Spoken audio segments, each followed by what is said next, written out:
우리가 지난주까지 산상순의 서론인 팔복을 마쳤습니다. 이 팔복은 하나님의 자녀가 마땅히 추구해야 하는 하나님 나라의 복에 관해 최초로 우리들에게 설명하고 가르친 매우 중요한 그런 본문입니다. 이제 오늘부터 팔복 후에 그 팔복 말씀이 어떻게 우리가 세상에서 살아가야 할지, 그것을 어떻게 구체적으로 또 적용하면서 살아야 할지를 우리 계속해서 산상수 말씀을 통해 한번 공부해 보도록 하겠습니다. 오늘 본문은 사실 16절까지가 하나의 문단입니다. 우리 성도를 소금과 빛, 빛과 소금이라고 비유한 아주 유명한 말씀인데요. 이거를 이렇게 나눠서 할까 한 번에 할까 제가 고민을 많이 하다가 소금이라는 의미도 그렇고 빛이라는 의미도 그렇고 이게 각각 아주 풍성한 의미를 담고 있기 때문에 이것을 나눠서 하기로 그렇게 결정을 했습니다. 오늘 먼저 우리 성도들을 소금에 비유한 말씀입니다. 자, 이 말씀의 가장 중요한 핵심은 영향력입니다. 이 소금은 영향력에 대한 것을 우리에게 알려주고 있어요. 과연 성도들이 저 세상에서 올바른 영향력을 미치며 살아가고 있느냐라고 하는 질문입니다. 그런데 팔복 말씀을 우리가 지난주까지 한 8번에 걸쳐서 본 다음에 바로 이 소금의 말씀이 있다는 것이 사실은 좀 놀랍기는 합니다. 왜냐하면 팔복에서 묘사된 그러한 성품을 가진 성도들이 이렇게 거칠고 황량한 세상에서 과연 소금이 될 수 있을까? 라는 질문이에요. 가난하고 온유한 사람들이 무슨 큰 일을 할 수 있을까? 늘 애통하고 긍휼을 베풀고 화평을 이루고자 하는 자들이 그저 세상의 물결에 휩쓸리지 않을 수 있을까? 하나님과의 올바른 관계를 가장 중요한 목적으로 삼고 살아가는 자들이 우리에게 있는 무기라고는 마음의 청결함, 그거 가지고 있는 자들이 어떻게 세상의 소금이 될 수 있을까? 이 땅에서는 예수를 믿는다는 이유 때문에 사람들이 욕을 하고 거짓으로 나쁜 말을 하고 때로는 우리의 감정도 상하게 하는 그런 일이 많은데, 심지어 지난주 말씀에 비추어 보면 세월이 가면 갈수록 박해받는 일이 많아질 터인데, 그럼에도 불구하고 하나님의 자녀는 소금과 빛이 되어 이 땅을 축복하고 사랑하고 섬기도록 부르심을 받았다는 것이 이 말씀의 요지입니다. 이 세상은 우리를 인정해주고 높여주는 것이 아니라 우리를 박해하고 욕하고 거짓으로 악한 말을 하고 오히려 이런 세상에서 우리에게 소금이 되어 섬기고 사랑하고 축복해라. 그것이 성도의 사명이다. 핍박을 이겨내고 가정을 복음화하는 것이 우리의 사명이다. 박해와 악담을 견뎌내고 직장에서 그리스도의 향기를 전하는 것이 우리의 사명이다. 우리를 넘어뜨리고 무너지게 하고 괴롭혀도 그들을 사랑으로 기도해주고 세워주는 것이 우리의 사명이다. 저도 솔직히 이런 종류의 말을 계속하기 싫습니다. 가능한 우리 교인들이 여러분 지지 말고 가서 그냥 한 방 먹이고 그냥 무시하면 싸우고 말이야. 한따까리 하고 여러분 이기고 사십시오. 맨날 뭐 팔복 지라 화평해라 긍휼히 여겨라 그러고 싶지 않아요. 그런데 우리 예수님은 그렇게 하래요. 그래서 이 말씀을 드릴 수밖에 없어요. 우리에게 소금이 되래요. 쓴 뿌리가 되지 말고 소금이 되래요. 아니, 오늘 본문은 소금이 되라가 아니라 우리를 향해 이미 너희는 세상의 소금이다라고 명명하셨습니다. 그러니까 우리가 그리스도를 영접하는 순간 우리는 이미 세상의 소금이라고 하는 사명을 부여받은 것입니다. 여러분은 소금이에요. 소금이 되는 것이 아닙니다. 이것을 먼저 정확하게 하고 넘어가야 합니다. 성도가 세상의 빛과 소금이다. 참 많이 들었고 유명한 말씀이죠. 우리는 이걸 잃어버리면 안 돼요. 음식에 이렇게 소금을 탁 뿌려서 음식에 맛을 내듯이 하나님께서 성도들을 이 세상 가운데 소금을 뿌리듯이 뿌려놓으셨다는 거예요. 군데군데 뿌려놓으신 거예요. 군데군데 교회가 있는 거죠. 그래서 이 세상을 정말 맛깔나게 만드는 그러한 성도로 살아가라는 것입니다. 자, 그러면 우리 예수님은 팔복이 끝난 첫 번째 시점에서 우리 성도를 비유할 때 왜 소금의 비유를 하셨을까? 뭐 후추라 그럴 수도 있을 것이고, 아니면 뭐 그 성경에 많이 나온 너희는 기름이다 그럴 수도 있을 것인데, 그 모든 것들을 제쳐두고 너희는 세상에 왜 소금이라고 하셨을까? 우리는 그 이유부터 오늘 살펴보고자 합니다. 뭐 요즘에는 이 소금을 못 먹는 사람이 없죠. 사실 너무 많이 먹어서 문제죠. 특히 우리 한국 사람들은 김치나 이 국 같은데 소금이 많이 들어가니까 억지로 소금을 따로 요즘에는 섭취하지 않아도 충분한 소금을 먹습니다. 너무 많이 먹어서 뭐 혈압에 문제가 생기고 오히려 그런 일이 생기는 거죠. 그러나 고대 사회에서는 이 소금이 가지는 가치와 비중이 어마어마했습니다. 아주 중요한 자원이었어요.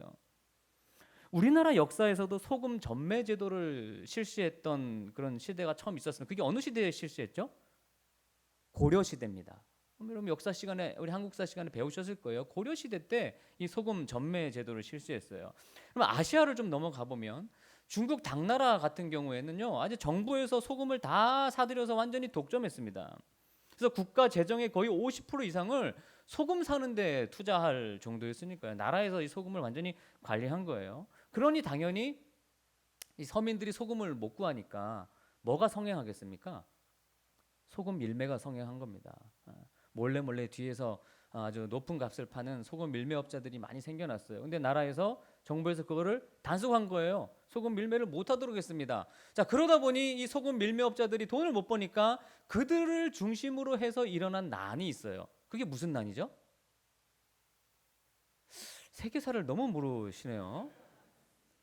황소의 난입니다. 여러분 들어보셨어요? 그 유명한 황소의 난이 소금 때문에 시작된 거예요.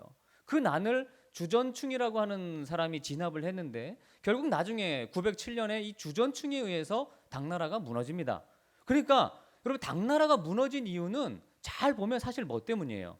소금 때문입니다. 이 당나라는 소금 때문에 무너졌다고 봐요. 자, 유럽으로 가보겠습니다. 여러분 유럽으로 가면 이 로마가 뭐 항상 재정이 풍부했던 것이 아니에요. 이 화폐를 많이 가지고 있지 못할 때는 군인들에게 월급을 무엇으로 줬습니까? 소금으로 줬습니다. 로마 군인들은요 소금으로 월급을 받았어요. 그걸 또 좋아했고요. 그래서 이 소금이 라틴어로 살라리움이라고 하는 단어예요. 살라리움. 거기서 파생된 말이 바로 영어의 월급을 뜻하는 셀러리. 이 셀러리라고 하는 말이 라틴어 바로 이 살라리움, 소금이라는 말에서 파생이 된 거예요. 그러니까 월급을 소금으로 받은 겁니다. 그만큼 고대 사회에서는 소금이 경제를 지탱하는 매우 중요한 자원이었고 생필품이었어요. 그러니까 예수님 당시의 사람들에게 너희는 세상의 소금이야 라고 말하는 것은 오늘날 우리가 느끼는 것보다는 훨씬 더 그게 큰 겁니다. 야, 세상에 너무 중요한 거거든요. 우리가 소금이라고? 소금이 없으면 사람이 못 사는데? 그럼 우리가 있어야 사람이 산다는 뜻이네? 아주 그런 너무도 중요한 의미로 말씀하신 거예요. 예수님이 우리를 소금으로 비유하신 것은 바로 여러분이 그만큼 소중하고 가치가 있는 존재라는 겁니다. 할렐루야. 여러분은 소금이라고 하신 거예요. 세상의 희망이래요. 이 시간 집에서 쉬지 않고 자지 않고 놀지 않고 이 자리에 나와 기도하고 예배하는 여러분이 세상의 희망이고 소금이라고 하셨습니다. 희망 없던, 소망이 없던 우리 구한말 시대, 여러분 그때 소망은 정말 교회밖에 없었습니다. 교회가 이 민족의 소망이었어요. 이 나라에 수많은 학교를 세우고요, 수많은 병원을 세우고, 수많은 사람들, 또 수많은 엄마 아빠 없는 아이들 고아원을 세워서 돌보았어요. 정말 이 나라의 소금이었어요. 그래서 한국교회가 부흥한 것이고요, 많은 사람들에게 존경을 받은 거예요. 민족의 100분의 1도 안 되는 숫자지만 이 나라의 독립과 안정을 주도했습니다. 그래서 오늘 말씀이 바로 우리를 향해 세상의 소금이라고 말한 거예요. 교회의 소금이 아니에요. 세상의 소금이다. 여러분 이 교회는 우리가 소금을 갈고 닦는 곳이에요. 미사일을 갈고 닦는 곳이에요. 우리의 미사일은 저 세상에 가서 터져야 되고요, 우리의 소금은 저 세상에 가서 녹아져야 되는 거예요. 여기서 터뜨릴 필요가 없어. 여기서는 녹아지는 게 아니에요. 우리는 세상의 소금입니다. 우리의 주 무대는 사실 교회가 아니라 세상입니다. 교회에서야 다 잘하죠. 교회에서야 다 좋죠. 다 할 수 있죠. 그러나 저 세상 나가면 못 하잖아요. 우리는 세상에서 소금이어야 하는 거예요. 여러분이 박해받는 곳은 교회가 아니라 세상입니다. 여러분이 예수님의 맛을 잃어버리면 소금이 될 수 없어요. 크리스천의 정체성을 가져야 하고 표현해야 합니다. 그래서 저는 그런 게 있으면 좋겠어. 이 크리스천이라는 것을 좀 세상 나가서 용 얻어 먹더라도 밖에 받더라도 좀 이렇게 표시를 하고 다녔으면 좋겠어. 그 제가 주장하는 게 뭐냐? 성도들은 성도의 옷을 입고 다니자는 거예요. 장로는 장로 옷이 있고 권사는 권사 옷이 있는 거야. 그래서 밖에 나갈 때는 그 옷만 입어야 돼. 딴 거 입으면 안 돼. 그러면 물건값을 막 깎겠어요? 식당 가서 막 화내겠어요? 못하죠. 그 옷 입고 있는데 어떻게 합니까? 그런 옷을 입어야 돼요. 내 정체성을 드러내야 되는 거예요. 그래서 예수님도 여러분 신약 성경에도 우리 크리스찬은 성도의 옷을 입고 있다고 표현합니다. 그러니까 보이지 않지만 여러분은 그 옷을 입고 저 세상 가운데 나가서 살아가고 있는 겁니다. 그게 뭐예요? 소금이에요. 소금. 만약 그 옷을 입지 않으면 그저 세상에서 밟힐 뿐이니라. 버려지는 겁니다. 우리는 예수님께 의미가 없는 존재가 되는 거예요. 유럽의 열강들이 세계 각 나라들을 식민지로 삼을 때 당시 아주 유일하게 온전한 개신교 국가가 한 나라가 있었어요. 바로 네덜란드입니다. 네덜란드는 완전히 기독교 국가였어요. 여러분 네덜란드가 식민지로 삼은 나라가 어디죠? 대표적인 나라가 인도네시아입니다. 인도네시아. 그때 이 인도네시아를 영구적으로 식민지화하기 위해서 네덜란드가 폈던 아주 야만적인 정책 중에 하나가 자라나는 아이들에게 소금을 먹이지 않는 일이었어요. 그것을 아주 이 정부에서 그 네덜란드에서 아주 법적으로 그렇게 규정을 해서 그렇게 시켰어요. 시행을 했어요. 자, 네덜란드에 대항해서 싸우던 인도네시아의 한 부족의 추장이 체포돼서 처형되기 전에 네덜란드 사람이 그를 전도했습니다. 그래서 목사님을 모셔와서 세례를 주고자 했어요. 세례 받고 예수 믿고 지금 죽으면 천국 갈 수 있습니다. 가르쳐 줬습니다.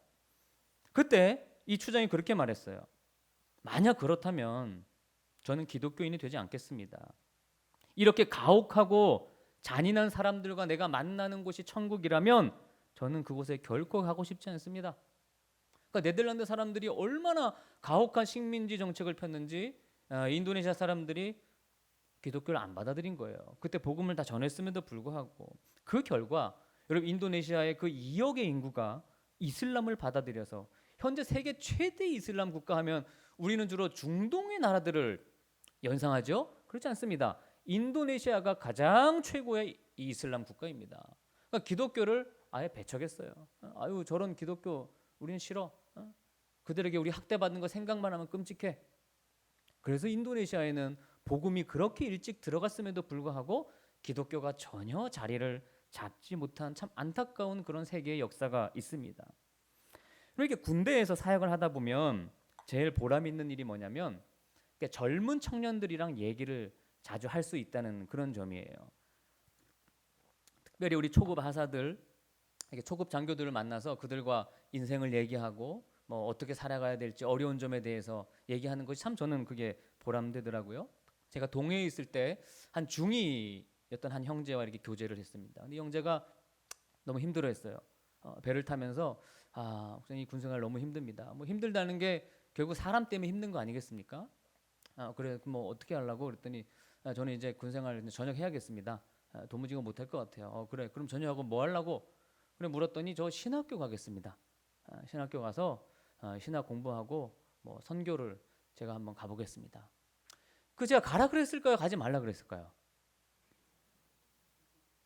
반은 가라 그랬고 반은 가지 말라 그랬어요. 정확한 답을 얘기하면 제가 무슨 얘기를 했냐면 야 지금 너나 나나 있는 이곳이 사실은 선교지다. 근데 너가 여기서 소금처럼 녹아지지 못하고 이거 힘들다고 벗어나서 그렇게 신학교 간다? 그럼 네가 그렇게 선교사가 된다? 그럼 너가 선교하는 곳에 있는 사람들은 내가 볼 때 불행할 것 같다. 왜? 너가 이미 녹아지지 못하지 않느냐? 한번 군 생활을 더 해보고 네가 진짜 크리스찬으로 녹아질 수 있을 때 그때 전역해라. 그때 너 신학교 가라. 그렇게 제가 말을 해줬어요.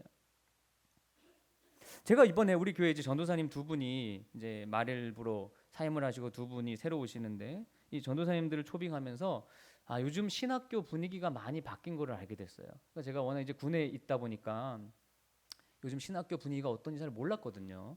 너무 떨어져 살다 보니까. 근데 진짜 많이 변했어요. 옛날에 신학교에 들어가면 정말 이 부름받아 나서니 뭐 어디든지 가오리다. 뭐 어디든지 갔거든요. 부르는 곳이 어디든지 달려갔어요. 근데 그건 이제 다 옛날에 쓰던 말이더라고요. 요즘은 힘들게 뭐 교회 사례비 많이 못 주잖아요. 그것도 많이 못 받는데 교회 가서 전도사 생활 안 하고 그냥 아르바이트 하면서 이 학교를 졸업하는 거예요. 훨씬 더 이득이야. 아르바이트는 훨씬 더 많이 받거든요. 그렇게 해서 등록금 내고 그렇게 사는 게, 그렇게 학교 졸업하는 게 훨씬 더 편한 거예요. 그래서 요즘은 전도사를 안 하려고 그래요. 그러니까 많은 교회들이 전도사 구하는 게 하늘의 별 따기예요. 전도사가 없어요. 구할 수가 없는 거예요. 어려운 곳에 가는 것은 가서 소금으로 녹아지는 훈련을 하는 거거든요. 이런 훈련이 없으면 녹을 수가 없거든요. 이건 돈으로 살 수 없는 가치입니다. 너무 중요한 걸 배우는 거예요. 그 가치를 못 보면 목회할 자격이 없죠. 제가 처음 전도사를 했던 교회가 부천에 있었는데 아주 작은 교회였습니다.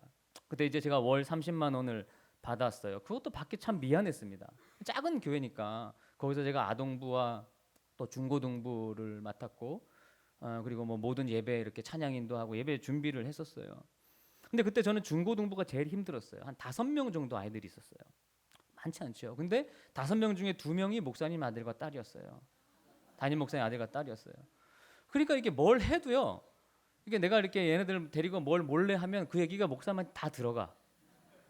그러니까 이게 할 수가 없는 거야. 내가 어떡하지? 이거 너무 힘들어요. 목사님 애들이 둘이 있으니까 5명 중에 3분의 2니까 참 힘들더라고요. 그래서 이거 어떻게 하나 고민하다가 토요일 날 교회를 가서 이제 중고등 예배를 드리고 목사님 집에 잤습니다. 그냥 그 교회 위에 사택이 있었는데 목사님 집에 잤어요. 그 아들 침대에 잤어요. 그냥 내가 여기 잘게. 너 밑에 자라. 같이 자고. 그리고 주일 날은 이게 오전 예배 끝나면 그때 저녁 예배였거든요. 그때는 다. 그래서 저녁 예배 드릴 때까지 사택에 가서 이따가 사모님 밥 해주시면 그거 저녁 먹고 그리고 교회 차량 운행하러 나갔어요. 이제 그렇게 하다 보니까 얘네들이랑 좀 친해졌어요. 얘네들이랑 친해지. 그때부터 이게 좀 되는 거예요. 야, 어디 놀러 갔는데 아빠한테 얘기하지 마 너. 그럼 예. 전사님 얘기 안 할게요. 얘기 안 할게요. 그러면서 이제 좀 이게 이 소통이 되고 뭐가 이제 좀 되기 시작한 거예요. 근데 애들도 좀 불러오고 우리 가면 재밌어. 전사님이 막 재밌는 거 많이 해. 희한한 거 많이 해. 그 희한한 거 하려면 목사님이 모르셔야 되거든요. 그래서 그때부터 뭔가 이제 이게 좀 재밌게 되기 시작하더라고요. 여러분 녹아지는 게 중요한 겁니다. 소금의 핵심은 그겁니다. 녹아지는 거. 맛을 잃은 소금은 오히려 세상 사람들에게 밟히는 대상이 된다고 예수님이 지금 제자들에게 말씀하셨어요. 그러니까 흙이나 불순물이 섞여 있는 소금은 이렇게 정제하고 남은 거 그건 다 그냥 길거리에 어떻게 버리는 거예요. 그 사람들이 밟아버립니다. 짠맛도 없고 토양을 망치는 성분이 있기 때문에 그냥 다 밟아버려요. 우리 성도들이 마땅히 지녀야 할 예수 그리스도의 이 소금의 역할을 감당하지 못하면 그냥 세상의 멸시와 조롱거리가 될 뿐이에요. 그럼 예수님의 제자들은 대부분이 직업이 뭐였습니까? 많은 사람들이 어부였습니다. 그 당시 어부들에게 가장 필요한 게 있다면 소금이었어요. 왜냐하면 지금처럼 배에 냉동 장치가 되어 있는 게 아니잖아요. 그러니까 고기를 잡으면 바로 소금으로 그냥 덮고 완전 소금 안에다가 이거를 집어넣어 놔야 이게 상품 가치도 있고 한 주 동안 어느 정도는 보관이 가능한 거예요. 그러니까 소금의 제일 중요한 첫 번째 역할은 부패 방지입니다. 부패 방지. 자, 너희는 세상의 소금이라고 한 말은 또 좀 약간 돌려서 생각하면 뭐를 전제하고 있느냐? 이 세상은 부패한다는 거예요. 왜? 죄가 지배하는 곳이고 악한 영이 지배하는 곳이기 때문에 세상은 당연히 부패할 수밖에 없어. 우리의 마음도 마찬가지고요. 나도 마찬가지고요. 우리는 부패할 수밖에 없습니다. 그걸 전제하고 있어요. 당연히 썩는다. 그런 세상에서 너희는 세상의 부패를 막는 소금이다.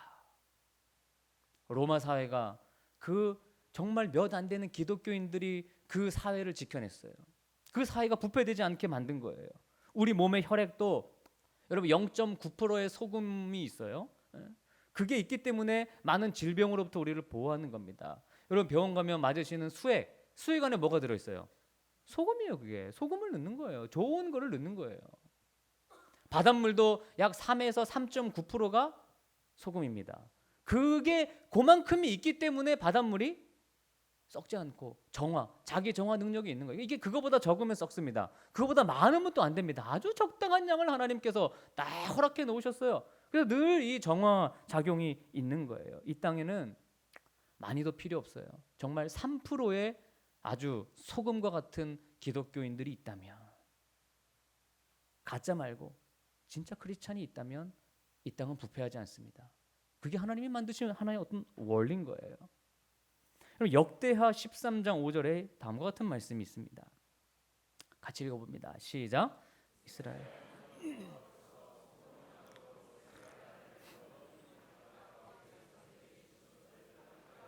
네, 여기 소금 언약이라고 하는 아주 재밌는 표현이 있죠. 민수기 18장 19절에도 등장합니다. 자, 시작. 이스라엘 자손이 여호와께 거제로 드린 모든 성물은 내가 영구한 몫의 음식으로 너와 내 자녀에게 주노니 이는 여호와 앞에 너와 내 후손에게 영원한 소금, 영원히 보존한다는 의미에서 언약을 얘기할 때 소금 언약이라고 표현한 거예요. 그 소금은 썩지 않는다는 거죠. 하나님과 우리 사이의 언약은 결코 썩지 않는다는 거예요. 어겨지지 않는다는 거예요. 그걸 소금 언약이다. 이 세상의 부패는 자연적으로는 막을 수 없습니다. 그게 성경의 말씀이에요. 하나님의 자녀들이 세상에 동화돼서 세상에 그냥 오염되면 그때 영향력을 잃어버리는 거예요. 영향력이 잃어버리는 하나님의 자녀는 그냥 밟히는 겁니다. 아무 소용이 없는 겁니다. 자, 이론적으로 보면 이 세상은 더 이상 구원받는 자가 없을 때 이 세상에 종말이 옵니다. 특히 뭐 성경적으로 보면 이론적으로는 그렇게 얘기할 수 있죠. 그러니까 우리는 그 시점까지 소금의 역할을 감당하는 자들이에요. 자, 소금의 또 중요한 거는요, 소금은 자기 자신을 위해 존재하지 않는다는 겁니다. 음식에 들어가 녹아지는 거고요. 어떤 것에 가서 맛을 내는 것이고요. 저것을 부패하지 않도록 하는 그런 도구인 거예요.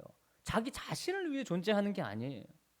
자기만을 위해 신앙생활하는 사람은 아무 쓸데없이 밖에 버려질 뿐이에요. 자, 신앙이 성숙한다는 게 뭐예요? 남을 위해 신앙생활하는 겁니다. 예수님처럼. 그게 신앙이 변화되는 거예요. 자, 부패하지 않는 역할. 그다음 두 번째는 소금은 부패를 방지하는 한 가지 역할을 했지만 또 하나가 있어요. 음식에 맛을 내는 겁니다. 이게 소금이에요. 맛을 냅니다. 팔복의 그 삶을 가지고 가정과 일터와 세상에 들어가서 그 팔복대로 살아가는 것이 세상에 여러분이 맛을 낸다는 뜻이에요. 근데 여기 맛을 낸다는 것도 참 많은 의미가 있는데 골로새서 4장 6절 말씀을 읽어보겠습니다. 골로새서 4장 6절입니다. 시작. 너희 말을 항상 하라. 그리하면 각 사람에게 마땅히 맛을 내는데 하기 가장 쉽고 우리가 또 해야 할 것이 우리의 말을 그렇게 소금과 같이 하며 살으라는 거예요. 말을. 여러분의 말이 소금이 될 수 있대요. 근데 그 소금의 맛이 뭘까? 자, 여러분, 소금은 음식의 맛을 조화롭게 하는 역할을 합니다. 소금이 들어감으로써 그 음식의 맛이 다 적절히 조화가 되는 거예요. 마가복음 9장 50절 말씀입니다. 마가복음 9장 50절. 자, 시작. 소금은 좋은 것이로되 만일 소금이 그 맛을 잃으면 무엇으로 이를 짜게 하리요? 너희 속에 세상에서 소금이 되려면 잘 조화를 이끄는 사람이 된다는 거예요. 조화를 이루는 사람, 화목을 하게 하는 사람. 그러니까 말 한마디도 여러분 소금이 될 수 있도록 지혜롭게 해야 돼요. 말 한마디를 아주 지혜롭게. 저도 살아보면서 이게 제일 어려운 것 같아요. 말 한마디 어떻게 하느냐. 죄송하지만 그래서 제가 상담을 공부했어요. 그래서 다른 공부 신학대학원 졸업한 이후에는요, 상담 석사만 2개를 공부했어요. 하나는 일반 상담, 그리고 기독교 상담. 그게 뭘 배웠냐? 잘 듣고 잘 말해서 어떻게든지 내가 속한 곳을 조화롭게 이루어가는 그거 하나 공부한 거예요. 어떻게 하면 말을 잘할 수 있을까? 어떻게 하면 잘 들을 수 있을까? 이걸 더 쉽게 얘기하면 이제 산상수훈의 결론에 가면 또 이런 이야기가 나오지만 내가 죽는 겁니다. 사도 바울이 말한 거죠. 소금이 되려면 그 소금은 죽어야 됩니다. 녹아서 죽는 거예요. 내 고집이 죽고 내 주장이 죽고 내 자존심이 죽고 내가 없어지는 거예요. 내가 살고 내 뜻과 내 교만이 살아서는요, 소금이 결코 맛을 낼 수가 없어요. 소금은 녹아져야만 맛을 냅니다. 자기 존재를 깨뜨리지 않는 자는 가정에서나 세상에서나 교회에서 걸림돌이 될 뿐입니다. 여러분, 성도로서 하나님의 자녀로서 소금으로서 녹아져서 부패를 방지하고 그리고 맛을 내는 그 일에 여러분의 신앙을 좀 천착하십시오. 그 일에 집중하십시오. 무슨 명분과 광기에 휩싸이거나 집착하지 마십시오. 신앙은 치장이 아니에요. 내가 뭐 한다 이런 거 보여주는 게 신앙이 아닙니다. 신앙은 본질적인 변화를 경험하는 거예요. 하나님의 자녀로서 하나님의 성품을 이어받고 하나님 닮기를 원하고 하나님을 사랑하는 데서부터 나오는 나의 내적인 변화, 내 삶의 변화. 여러분, 그게 신앙입니다. 내가 세상에 나가서 보여줄 수 있는 것이 뭐 교회 나가는 모습, 사무실 책상 위에 성경책 있는 거, 뭐 무슨 운동이나 참여하고 그렇게 하는 것으로 내가 성도다라는 것을 증명한다? 그건 굉장히 성도를 증명함에 있어서 아주 부족한 방법밖에 아닙니다. 어떻게 보면 초라한 거예요. 신앙은 냉정하고요, 침착한 거고 소금으로 녹아져서 자기의 본분을 지키는 거고 내가 사라지는 겁니다. 우리 그리스도인들이 꿈꿔야 할 것은 이겁니다. 내가 나이 들어 죽을 때쯤 되면 뭔가 큰 성과를 냈다는 게 아니에요.